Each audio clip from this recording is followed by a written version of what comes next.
यार ये बताओ, आपके भारत में ही सारे ईश्वर और देवता हैं क्या? आप ये कह रहे हैं कि इंडिया में कोई नबी नहीं आया। मेरे सामने एक नरेशन है और वो नरेशन हेलो अस्सलाम वालेकुम, मैं हसीना बानो इंडिया से। आप देख रहे हैं हसीना नु रिएक्शन चैनल। तो हम आपके लिए एक और नई वीडियो लेके हैं। वीडियो का टाइटल है, एक हिंदू व्यक्ति पंडित जी से पूछ रहा है कि सारे भगवान और देवता क्या इंडिया में ही पैदा हुए हैं। फिर डॉक्टर अजीम साहब से भी ये जवाब पूछा जाता है कि इंडिया में कोई नबी पैदा क्यों नहीं हुआ था। तो दोनों का जवाब सुनते हैं। वीडियो बहुत अच्छी होने वाली है, बहुत मज़ा आने वाला है वीडियो में लास्ट तक बने रहना। वीडियो करते हैं शुरू और 1 मिनट का भी देर न करें। मेरा नाम अनुज है। मेरे 2 सवाल हैं। एक सवाल का तो मुझे आधा आंसर पता है और दूसरा सवाल का मुझे आंसर नहीं पता। पहला सवाल ये है गुरुजी कि हम सब भगवान के पुत्र हैं, तो और ये मृत्यु जब हमें होती है तो बहुत कष्ट होता है हम सबों को। तो भगवान ने इतनी दुखदाई मृत्यु हमें क्यों दी और इसका कोई सरल उपाय क्यों नहीं दिया? मृत्यु दुखदाई नहीं होती। ये बात सही है कि जन्मत मरत दुसह दुख होई, लिखा है। दर्द बहुत होता है, परंतु किसको दर्द होता है?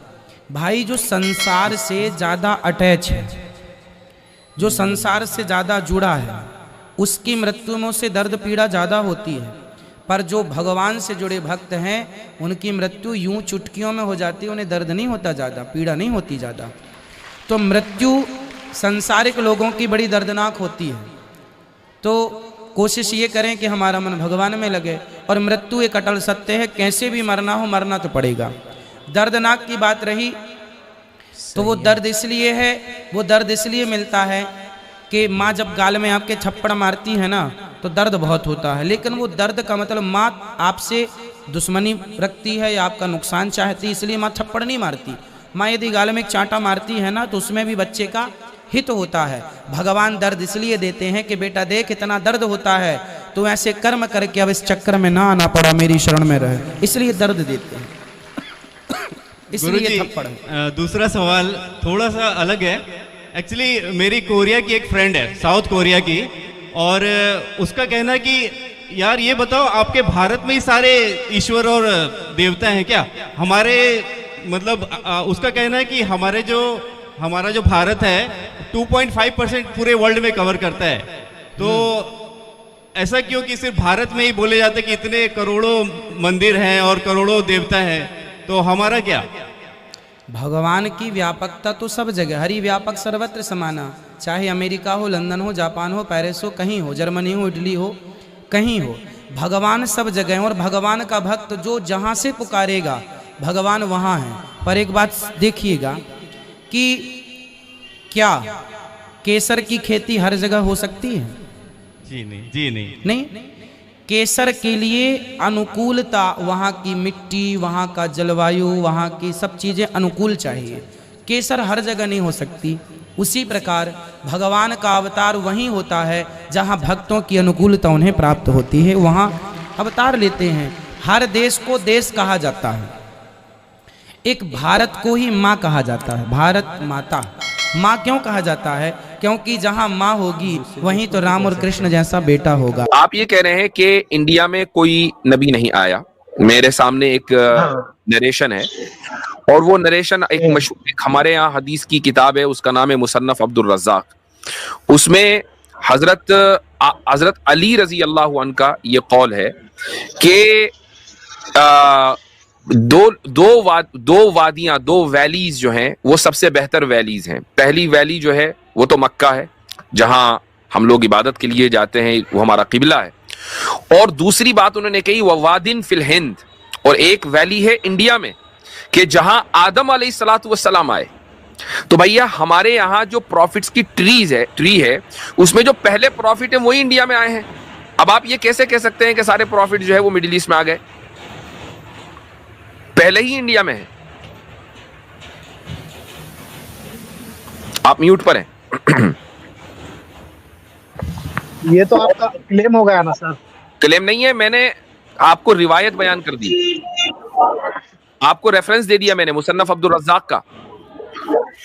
मेरा बोलने का मतलब ये है सर कि उनके जो टीचिंग जो है वो हम तक नहीं आए। जैसे आपने सवाल चेंज कर दिया, आपने कहा नबी नहीं आए, तो मैं उसका जवाब दे दिया कि नबी आए हैं। और मैं ये भी बता दूं कि बहुत नबी आना या ना आने का इसका मतलब, आपका सवाल यही था, जो सवाल आपने किया आप उसी पर रहिए, सवाल बदलिए मत। आपने सवाल किया कि सारे प्रॉफिट्स मिडिल ईस्ट में आए हैं। अगर यही आपका सवाल होता टीचिंग का, तो बताइए कि मिडिल ईस्ट में जितने प्रॉफिट्स आए क्या सबकी टीचिंग अभी सेफ है?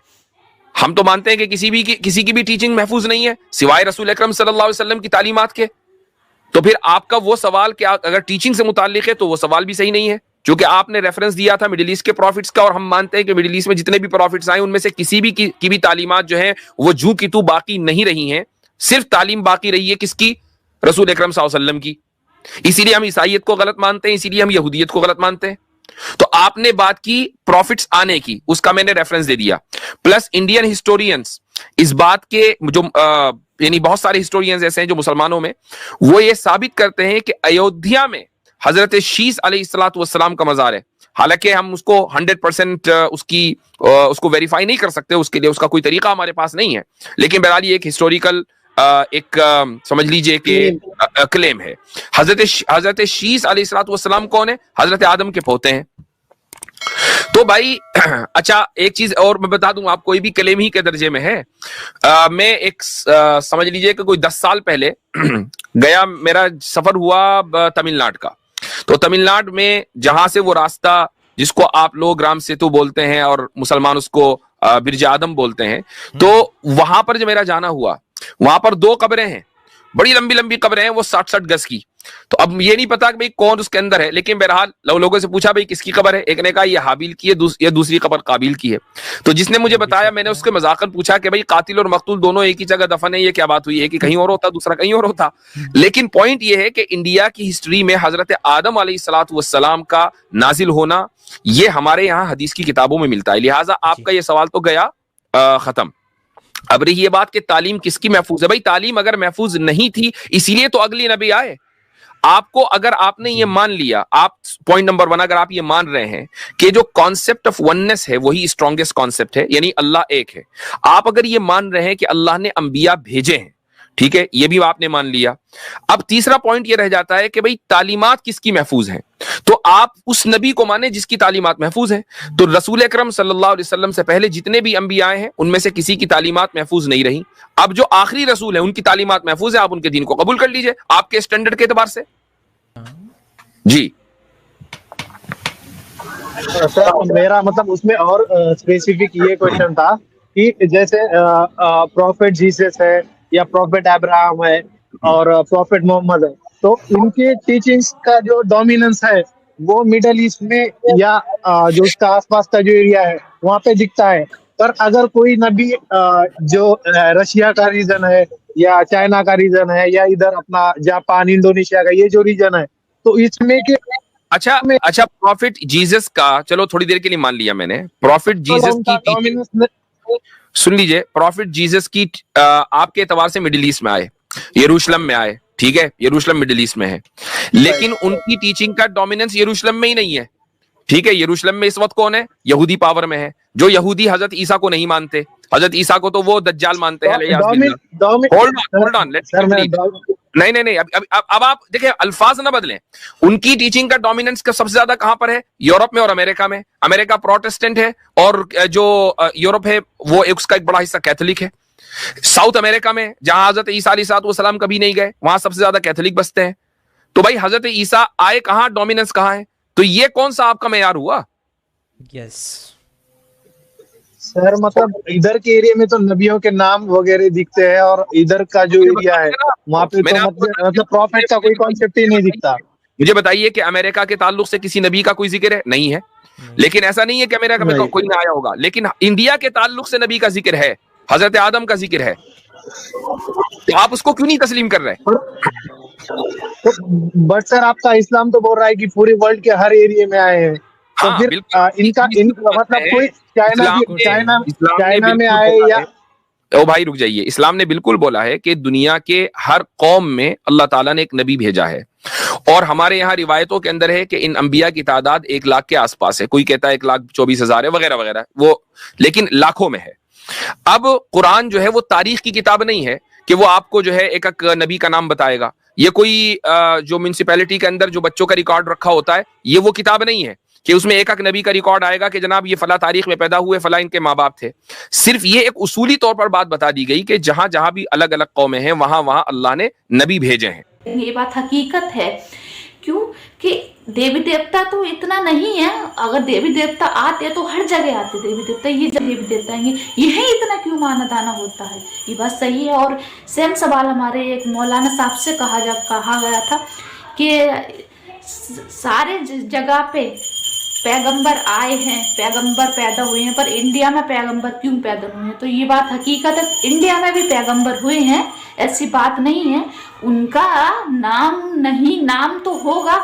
हमारे कुरान में 1 लाख से ज़्यादा पैगंबरों का नाम है, उसमें इंडिया का भी नाम है, इंडिया में भी पैदा है। और जहाँ पे पैगंबर वहीं पैदा हुआ करते थे जहाँ पे जिस कौम में नाफरमानी होती थी, अल्लाह सुब्हानो ताला की कोई कहना नहीं मानता था, उसी जगह पे पैगंबर आते थे। अल्लाह सुब्हानो ताला वहीं पर पैगंबर को भेजता था। ये बात हकीकत है।